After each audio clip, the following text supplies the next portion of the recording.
اللهم صل على محمد وعلى آل محمد وبارك وسلم.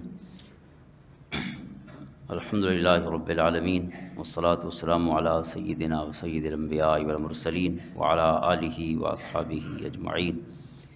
أما بعد فأعوذ بالله من الشيطان الرجيم. بسم الله الرحمن الرحيم. إنا أنزلناه في ليلة القدر وما أدراك ما ليلة القدر. ليلة القدر خير من ألف شهر. تنزل الملائكة والروح فيها بإذن ربهم من كل أمر سلام هي حتى مطلع الفجر. وقال عز وجل: شهر رمضان الذي أنزل فيه القرآن. صدق الله مولانا العظيم.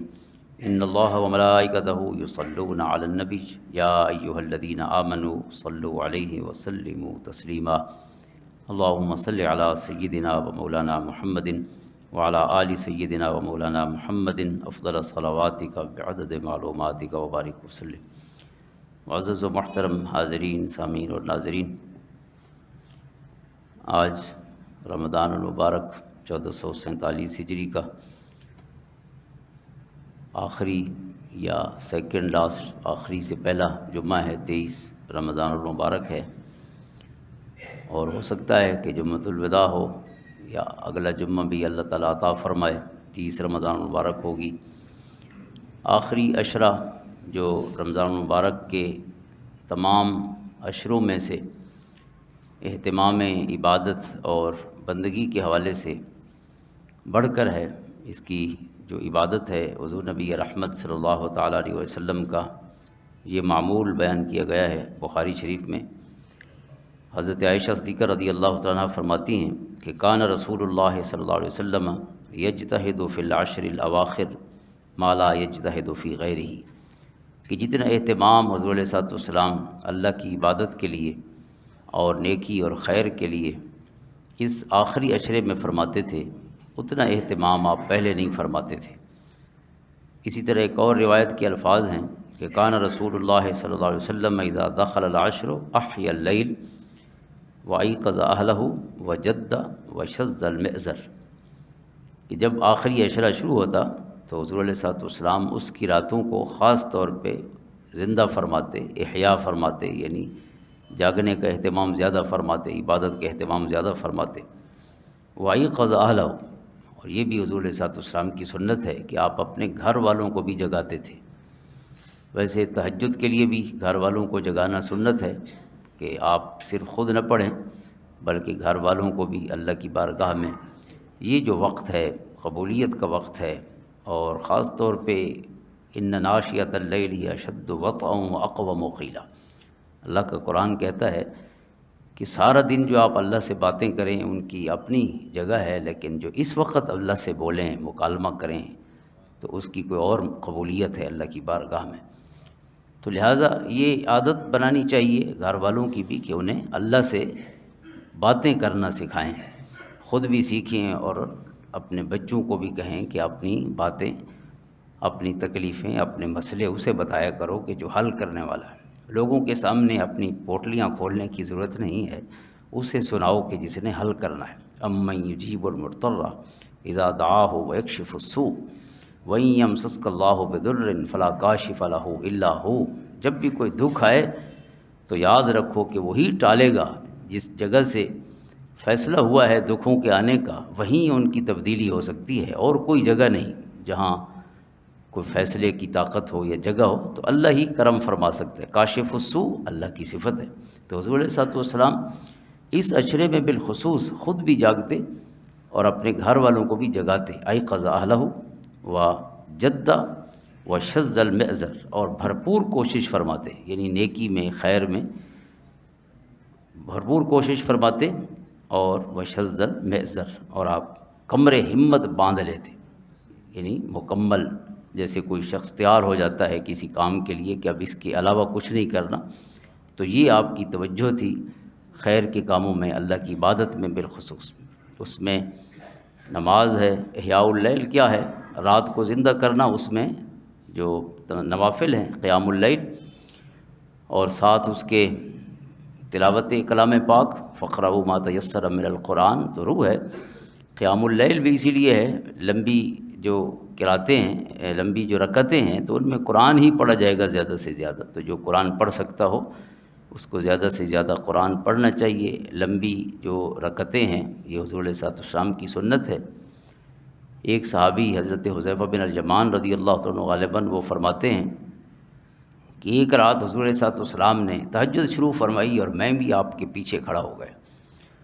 جیسے کئی صحابہ اس طرح انہیں موقع ملتا تو پیچھے حضور کی اقتداء فرما لیتے، اور یہ اقتداء ہو جاتی ہے.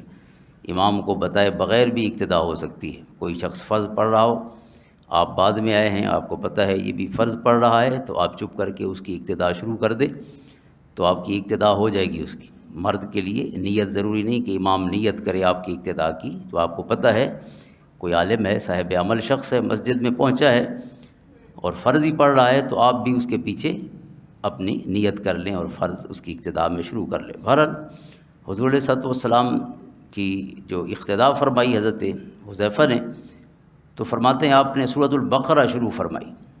تو میرا خیال تھا کہ ابھی رکوع فرمائیں گے، لیکن یہاں تک کہ پوری بقرہ حضور نے ختم فرمائی ایک ہی رکعت. فرمایا جب بقرہ ختم ہونے لگی تو میں نے کہا آپ رکوع فرمائیں گے. آپ نے اگلی سورت آل عمران شروع فرما دی، یہاں تک کہ کہتے ہیں آل عمران بھی ختم ہو گئی. حضور نے سورۃ نساء شروع فرما دی. ایک ہی رکعت ہے، اس میں 5 پارے حضور علیہ الصلوۃ والسلام قرآن کریم کی تلاوت فرماتے ہیں. اس لیے جو پہلے جمعۃ المبارک پہ غالباً قرآن کی تلاوت کے حوالے سے جو اسلاف کے کچھ معمولات عرض کیے تھے، تو حضرت امام بخاری رحمۃ اللہ تعالیٰ علیہ ان کے بارے میں ہے کہ وہ روزانہ جو ہے رمضان شریف میں قرآن کریم کے 10 پارے روز پڑھتے تھے تراویح میں یا قیام اللیل کی صورت میں. ہر تیسرے دن گویا قرآن کا ختم فرماتے. تو قرآن کا مہینہ ہے تو یہ تو شہر رمضان الذی انزل فیہ القرآن، تو بھرپور قرآن کے ساتھ وقت گزارا جائے. اور پھر جیسے ہی قرآن 10 پارے مکمل کرتے تو اس وقت قرآن کی تلاوت شروع کر دیتے، اور اگلے دن تک دوسری تراویح کا وقت آنے تک پورا قرآن پڑھ چکے ہوتے. یعنی 24 گھنٹے میں روزانہ قرآن پڑھتے، بغیر اس کے تہجد کے یا بغیر نوافل کے، اور نوافل میں یا قیام اللیل میں روزانہ 10 پارے. ہر تیسرے دن نوافل میں ختم ہوتا اور روزانہ جو ہے اس کے بغیر تلاوت میں ختم فرماتے.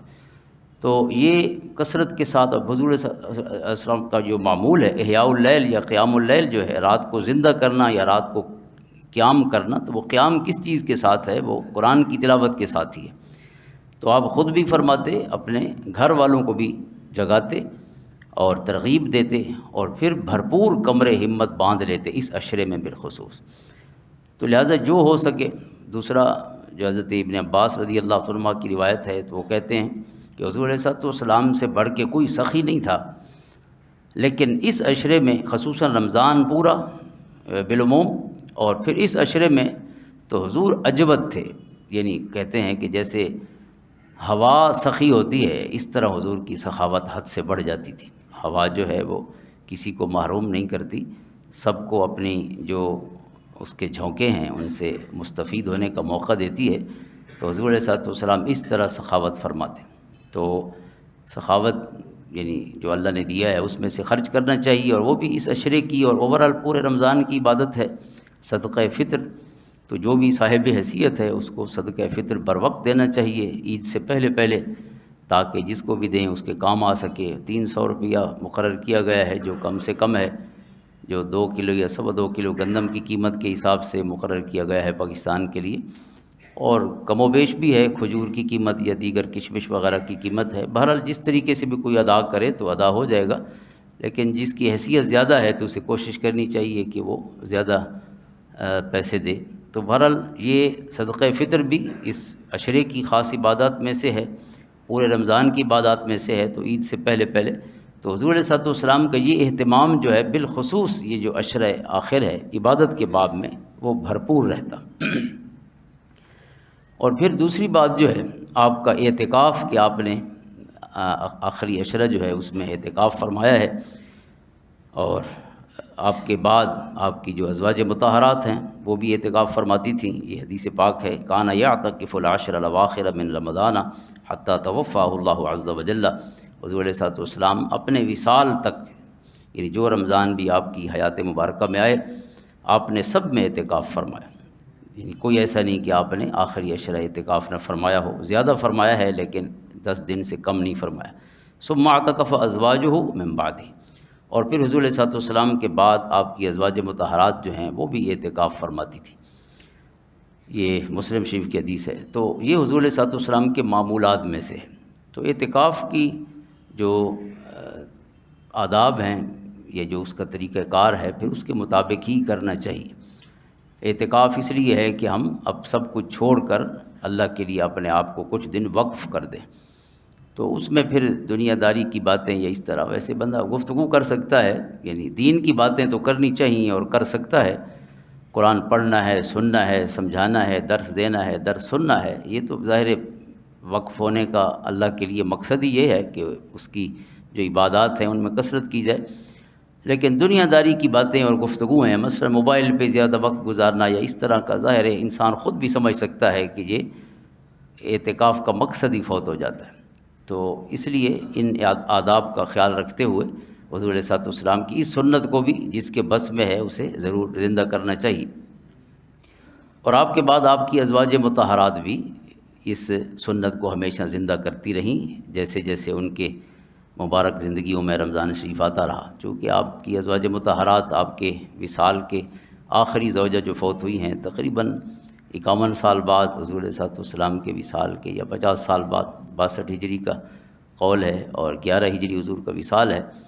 حضرت ام سلمہ رضی اللہ تعالیٰ، حضرت عائشہ صدیقہ رضی اللہ تعالیٰ حضور علیہ الصلوۃ والسلام کے وصال کے تقریباً 47 سال بعد فوت ہوئیں، اور کچھ ازواج جلدی اللہ کو پیاری ہو گئیں۔ تو بہرحال جو بھی ان کی زندگی میں رمضان شریف آتا رہا تو یہ ازواج مطہرات کا بھی معمول رہا۔ تو ازواج مطہرات کی اس التزام جو ہے یا پابندی جو ہے اعتکاف کی، اس سے لگتا ہے کہ جیسے حضور اپنی حیات مبارکہ میں باقاعدہ انہیں اٹھاتے بھی، جگاتے بھی، اور ساتھ ساتھ انہیں حضور علیہ السلام تلقین بھی فرماتے، تو یہ اسی کا اثر تھا۔ تو اعتکاف ایسی کوئی معمولی چیز نہیں ہے۔ جب ازواج مطہرات نے تمام نے یہ مسلم کی روایت کے مطابق التزام کیا ہے تو اس کے پیچھے ظاہر حضور علیہ الصلوۃ والسلام کی ترغیب تھی، حضور علیہ الصلوۃ والسلام کا التزام کے لیے حکم تھا کہ یہ ایسا عمل ہے کہ جس سے حضور خود بھی محبت فرماتے اور پھر تلقین بھی فرماتے رہے۔ تو اعتکاف یا قیام اللیل ہے، مرد کے لیے ان ساری چیزوں کا تعلق چونکہ مسجد کے ساتھ ہے، مسجد بڑی بنیادی چیز ہے، روح ہے انسانی معاشرے کی، اسلامی معاشرے کی روح ہے مسجد جو ہے، عبادت کے حوالے سے تو ہے، سماجی حوالے سے بھی ہے، اور نفسیاتی اور روحانی حوالے سے بھی مرکز ہے مسلمانوں کا، کہ انہیں سکون ڈھونڈنے بھی اللہ کے گھر میں آنا ہے۔ الا بذکر اللہ تطمئن القلوب، یہ جو اطمینان قلب ہے، اس کی سب سے زیادہ جو فراوانی یا وفور مل سکتا ہے وہ اللہ کے گھر میں مل سکتا ہے، چونکہ جسے بنایا ہی اللہ کی عبادت کے لیے گیا ہے۔ مساجد جو ہیں اللہ کے ذکر کے لیے، اللہ کی یاد کے لیے، اس کی عبادت کے لیے، اس کے سجدوں اور قیام اور رکوع کے لیے، یہ یعنی اسسا، ان کی اساس ہی اسی چیز پر ہے۔ اسس علی التقوی من اول یوم، جیسے اللہ تعالیٰ نے مسجد قباء کے لیے فرمایا کہ اس کی بنیادیں ہی تقوی پر رکھی گئی ہیں، یعنی اس کی بنیادوں میں ہی تقوی موجود ہے۔ تو مسجد کے ساتھ جو ایک مومن کا تعلق ہے اس مہینے میں تو الحمدللہ بہت اچھا ہو جاتا ہے۔ تو کوشش کرنی چاہیے کہ یہ پورا سال قائم رہے، کہ انسان بغیر وجہ کے باجماعت نماز کو ترک نہ کرے، جہاں تک ممکن ہو اور جس جگہ ممکن ہو تو جماعت کا اہتمام کرے۔ اپنی زندگی میں ترتیب بھی رہتی ہے، ڈسپلن اور نظم و ضبط بھی انسان کی زندگی کا حصہ بنتا ہے، اور سب سے بڑی بات یہ ہے کہ اللہ کے رسول صلی اللہ تعالیٰ علیہ وسلم کی سنت مستمرہ ہے کہ حضور نے کبھی بھی بغیر جماعت کے فرض نہیں پڑھے، ہمیشہ جماعت کا ہی اہتمام فرمایا۔ حضور صلی اللہ علیہ وسلم جب آپ کی ایک ٹانگ مبارک جو ہے اس میں تکلیف پہنچی تھی تو حضور صلی اللہ علیہ وسلم بیٹھ کے نماز پڑھاتے رہے۔ تو جب آپ بیٹھ کے بھی نماز پڑھتے تھے اس وقت بھی باجماعت نماز ہی پڑھتے رہے، یعنی جب آپ نے کھڑے نہیں ہو سکتے تھے حضور صلی اللہ علیہ وسلم اس تکلیف کی حالت میں، بخاری مسلم میں یہ تفصیلی روایات موجود ہیں۔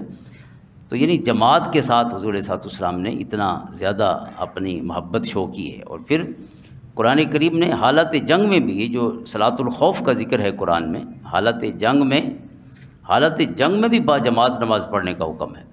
حالانکہ حالت جنگ ہے، اس وقت ادھر گولیاں چل رہی ہیں یا تلواریں چل رہی ہیں اور آپ اکیلے اکیلے پڑھ سکتے ہیں، زیادہ آسانی ہوتی، تاکہ دشمن کی طرف سے بھی انسان غفلت کا شکار نہ ہو۔ جو حالت جنگ ہے تو دشمن تو کسی بھی آپ کی غفلت کا فائدہ اٹھا سکتا ہے، لیکن اس حال میں بھی باجماعت نماز۔ اور پھر جب حضور علیہ السلام خود تشریف فرما تھے تو پھر صرف باجماعت نہیں تھی، حضور کے پیچھے ہی پڑھنی ہے۔ قرآن نے کہا ہے کہ کیسے پڑھیں۔ اب اگر الگ الگ جماعت کریں تو کوئی مسئلہ نہیں، 20 بندے، 100 بندہ، جتنی بھی تعداد ہے الگ الگ وہ جماعت کراتے رہیں تو آج تو کوئی مسئلہ نہیں۔ لیکن جب حضور علیہ السلام تشریف فرما تھے تو قرآن کہتا ہے کہ اب ضروری ہے کہ ہر کوئی اللہ کے رسول کے پیچھے ہی نماز پڑھے۔ اب حضور نماز پڑھائیں اور پوری جماعت ہے پیچھے، ہزاروں لوگ ہیں اور ادھر جنگ بھی جاری ہے، تو سب کیسے پڑھ سکتے ہیں؟ تو قرآن نے اس کا پورا طریقہ تعلیم فرمایا ہے۔ سورۃ نساء میں 5ویں پارے میں صلاۃ خوف کا طریقہ بتایا کہ ایک رکعت پڑھے، ایک جماعت حضور کے پیچھے، دوسری جماعت دشمن کے سامنے کھڑی رہے، اور یہ ایک رکعت پڑھ کے چلے جائیں۔ ایک رکعت حضور جب ادا کر لیں، ایک رکعت یہ اپنی ایک رکعت مکمل کر کے یہ چلے جائیں دشمن کے سامنے، یہ وہاں جو محاذ ہے جنگ ہے وہاں پہ پھر پوزیشن سنبھال لیں، اور وہ جماعت جو وہاں کھڑی ہوئی ہے وہ آ جائے واپس، اور وہ ادھر آ کے حضور کے پیچھے دوسری رکعت پڑھے، جو ان کی پہلی ہوگی حضور کی دوسری رکعت ہوگی۔ اب اس طرح انہوں نے بھی ایک رکعت پڑھی ہے حضور کے پیچھے، اس جماعت نے بھی ایک رکعت پڑھی ہے۔ اب یہ جو ایک رکعت والے ہیں یہ اپنی ایک رکعت مکمل کر لیں، اور حضور علیہ السلام کو حکم ہے کہ آپ ٹھہرے رہیں، آپ سلام نہ پھیریں۔ وہ جو ایک رکعت والے ہیں وہ واپس آئیں، اور پھر حضور علیہ السلام جو ہے وہ اپنی ایک رکعت مکمل کریں، پھر حضور کے ساتھ ہی مل کے سلام پھیریں۔ ویسے اس کے کئی طریقے ہیں ائمہ کے ہاں، جو حضور علیہ السلام کے پیچھے غلاموں نے نماز پڑھی، بہت سی روایات ہیں مختلف طریقے، میں نے اس میں ایک طریقہ آپ کے سامنے عرض کیا ہے، اور کئی طریقے بھی ہیں۔ سب احادیث ہمارے حنفی فقیہ ہیں، محدث ہیں، امام طحاوی رحمۃ اللہ تعالیٰ علیہ، انہوں نے جمع فرمائی ہیں۔ تو آپ اس سے یہ اندازہ کریں کہ ایک تو جماعت کا اہتمام حالت جنگ میں بھی، اور پھر حضور علیہ السلام کی جماعت تو عام جماعت نہیں ہے، حضور کے پیچھے تاجدار انبیاء کے پیچھے نماز جو ہے کون اس پہ کمپرومائز کر سکتا ہے کہ میں چلو اپنی پڑھ لوں یا کسی اور کے پیچھے پڑھ لوں؟ نہیں، حضور کے پیچھے ہی پڑھنی ہے، چاہے تلواروں کا سایہ بھی ہے، گولیاں بھی چل رہی ہیں، خطرہ بھی ہے، اس حال میں بھی حضور کے پیچھے ہی نماز پڑھتے رہے۔ تو آج کی ہم جنگی صورتحال گولیوں کے حساب سے دیکھ سکتے ہیں، اس وقت یہ تلواریں تھیں اور نیزے تھے اور تیر تھے، ظاہر ہے اس حالت میں بھی حضور کے پیچھے نماز کا اہتمام کرنا، تو آپ اندازہ کریں کہ جماعت کی اسلام میں کیا اہمیت ہے۔ تو اس لیے اس کو ایزی نہیں سمجھنا چاہیے، نماز بڑی بنیادی چیز ہے، روح ہے پورے دین کی۔ قرآن کریم نے کہیں بھی ایمان والوں کا تذکرہ نماز کی صفت کے بغیر نہیں کیا۔ یہ وہ عبادت ہے یا ان عبادات میں سے ہیں جو ہر نبی پر فرض رہی ہے۔ کوئی نبی ایسا نہیں کہ جس کے اللہ نے شریعت کا حصہ نماز کو نہ بنایا ہو یا زکوٰۃ کو نہ بنایا ہو۔ یہ دو عبادتیں تو وہ ہیں کہ جو آپ کو ہر نبی کے ساتھ ملتی ہیں، قرآن نے ان کا ذکر کیا ہے کہ سب جو ہے وہ نماز پڑھنے والے تھے، اور پھر قرآن کہتا ہے کہ سب انسان تو انسان رہ گئے، ہر چیز بھی نماز پڑھتی ہے، کل قد علم صلاتہ و تسبیحہ، ہر چیز کی ایک نماز ہے اور ہر چیز کی ایک تسبیح ہے۔ تو اس لیے مسجد کی یہ اہمیت ہے، اور حضور علیہ السلام جو مسجد سے جڑے ہوتے لوگ حضور علیہ السلام کی وہ محبت کی خصوصی مستحق ہوتے۔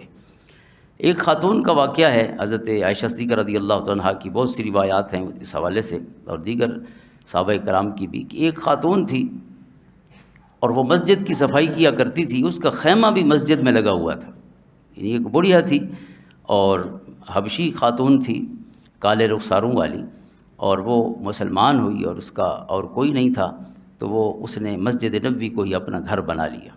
تو یہ بڑی خوبصورت روایات ہیں۔ ویسے ایک روایت ہے حضرت عائشہ صدیقہ رضی اللہ عنہا سے جو بخاری شریف میں ہے، آپ فرماتی ہیں کہ حضرت عائشہ کہ وہ میرے گھر آ جاتی تھی، ظاہر مسجد کے ساتھ ہی حضرت عائشہ کا حجرہ تھا، حضور کی ازواج کے حجرے تھے، تو وہ ہمارے گھر آ جاتی، جب بھی بیٹھتی تو ایک شعر پڑھا کرتی تھی، وہ بڑھیا کالے رخساروں والی، اور شعر کیا ہوتا؟ فلا تجلس عندی مجلسا الا قالت، جیسے ہی بیٹھتی تھی تو یہ شعر پڑھتی تھی، وَيَوْمَ الْوِشَاحِ مِنْ عَجِيبِ رَبِّنَا أَلَا إِنَّهُ مِنْ بَلْدَةِ الْكُفْرِ أَنْجَانِي، کہ ہار والا دن بھی عجیب دن تھا کہ وہ مجھے کفر سے نکال کے ایمان کی اس جھونک اور اس بستی مدینہ میں لے آیا۔ ہار کا دن بھی کوئی عجیب دن تھا۔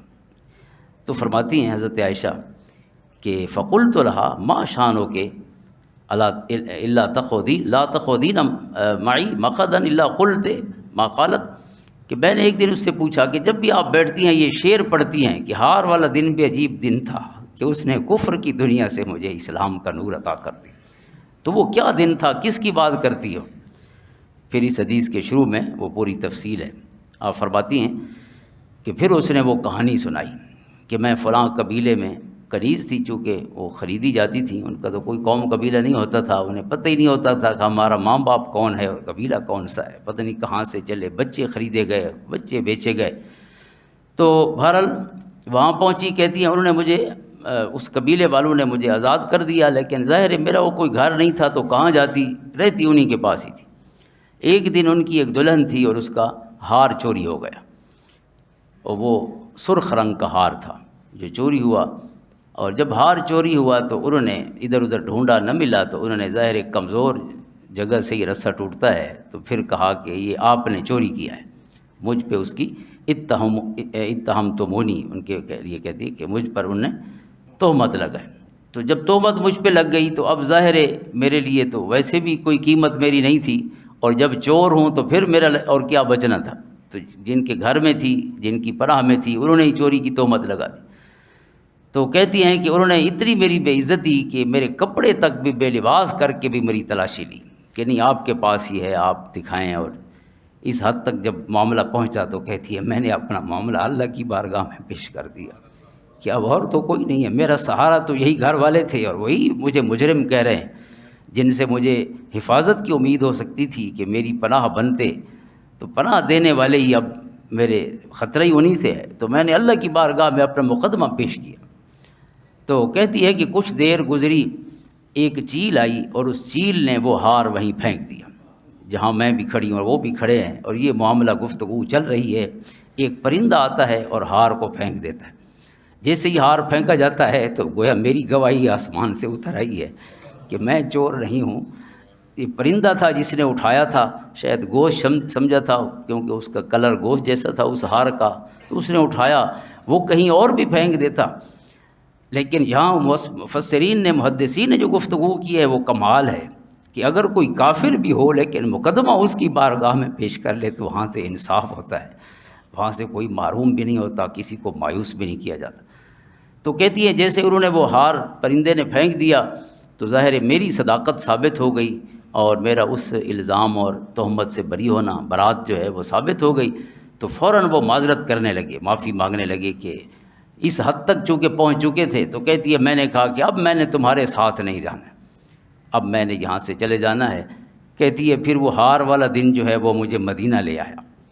کہتی ہے اگر یہ الزام نہ لگتا، یہ تہمت نہ لگتی تو مجھے محمد عربی کی زیارتیں بھی نہ ہوتی، میں صحابیہ بھی نہ بنتی، یہ اعزاز بھی تو ہار والا دن بھی کمال دن تھا جو کفر کے اندھیروں سے نکال کے مجھے ایمان کے اجالوں میں لے آیا۔ اور پھر یہاں یہ سعادت ملی کہ حضور علیہ السلام نے اس عورت کو مسجد میں ہی خیمہ لگانے کی اجازت دی، اس عورت کا خیمہ مسجد میں ہی تھا، اس لیے امام بخاری نے یہ عنوان قائم کیا ہے کہ خاتون بھی مسجد میں رہ بھی سکتی ہے اور سو بھی سکتی۔ اس باب کا عنوان بھی ہے باب نوم المرأۃ فی المسجد، وہ سوتی بھی وہیں تھی، تو اس لیے اگر فتنے کا خطرہ نہ ہو، اس کی عزت جان مال محفوظ ہو، تو خاتون کے لیے مسجد میں بھی اس کا سونا بھی جائز ہے۔ امام بخاری نے اس سے یہ استدلال کیا ہے۔ اور پھر حضور علیہ السلام کی محبت بھی اندازہ کریں، ایک رات یہ فوت ہو گئی، حضور گھر تشریف فرما تھے، یہ اللہ کو پیاری ہو گئی، صحابہ کرام علیہم الرضوان نے اس کا جنازہ پڑھا، جنازہ پڑھ کے چونکہ اس کا کوئی تھا نہیں تو انہوں نے تغسیل کی خواتین صحابیات نے، اور پھر جنازہ پڑھ کے اس کو دفن کر دیا۔ تو اگلے دن حضور علیہ السلام نے جب دیکھا کہ اس خاتون کا خیمہ نہیں ہے تو آپ نے پوچھا اس کے بارے میں، تو صحابہ کرام علیہم الرضوان نے عرض کی کہ یا رسول اللہ صلی اللہ علیہ وسلم وہ تو فوت ہو گئی، اور ہم نے آپ کو بتانا مناسب نہیں سمجھا۔ ظاہر حدیث پاک میں ہے کہ اب ایک خاتون جس کا آگے پیچھے بھی کوئی نہیں ہے، فَكَأَنَّهُمْ صَغَّرُوا أَمْرَهَا وَأَمْرَهُ، کہ اس کا معاملہ اب حضور کو تکلیف دیں اس کے لیے کہ آپ جنازہ پڑھائیں، تو لہٰذا خود ہی جنازہ پڑھ کے تدفین کر دی۔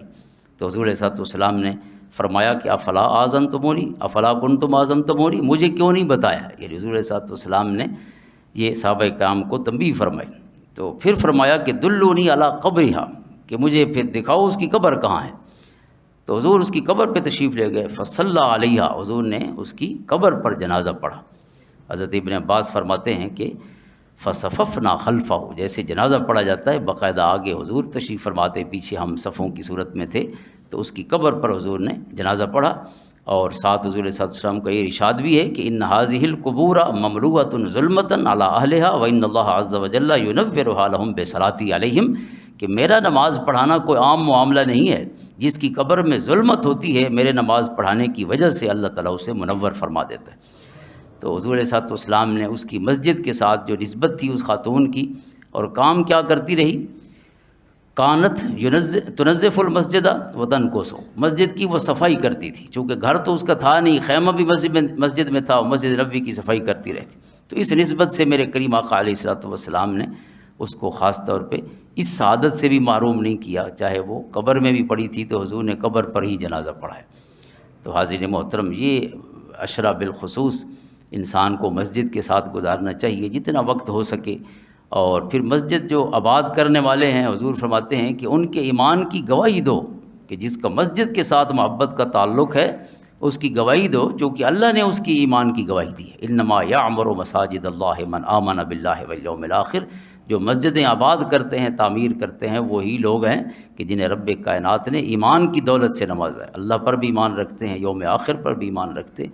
تو مسجد کے معاملات کو ڈس اون نہیں کرنا چاہیے کہ یہ کسی اور کی ذمہ داری ہے، مسجد ہم سب کی ذمہ داری ہوتی ہے، مشترکہ ذمہ داری ہے انسان کو، جو اس کا اس کے بس میں ہو۔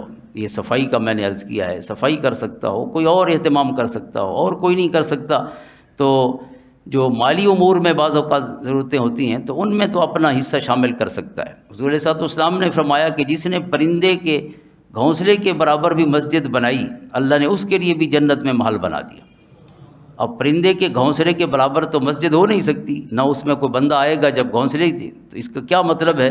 تو علماء فرماتے ہیں مطلب یہ ہے کہ مسجد تو بڑی ہو لیکن اس کا حصہ گھونسلے جتنا ہو، ایک اینٹ اس کی لگی ہے، ایک بوری اس کی لگی ہے، 10 روپے اس کے لگے ہیں، 1 روپیہ اس کا لگا ہے، یعنی اس نے اپنی حیثیت سے جو بھی دیا ہے اللہ تعالیٰ اس کے لیے جنت میں محل پورا بنائے گا۔ وہ محل چھوٹا نہیں ہوگا، وہ پورا ہوگا، اللہ نے اس کے لیے جنت میں محل بنا دی۔ اللہ تعالیٰ ہمیں مسجدوں کے ساتھ جڑے رہنے کی توفیق عطا فرمائے، اور اس عشرے کو خاص طور پہ اللہ تعالیٰ اپنی عبادت میں اور اپنی اطاعت میں، اپنے محبوب علیہ السلام کی اتباع میں گزارنے کا شرف نصیب فرمائے۔ اللہم صلی علی محمد وعلی آل محمد۔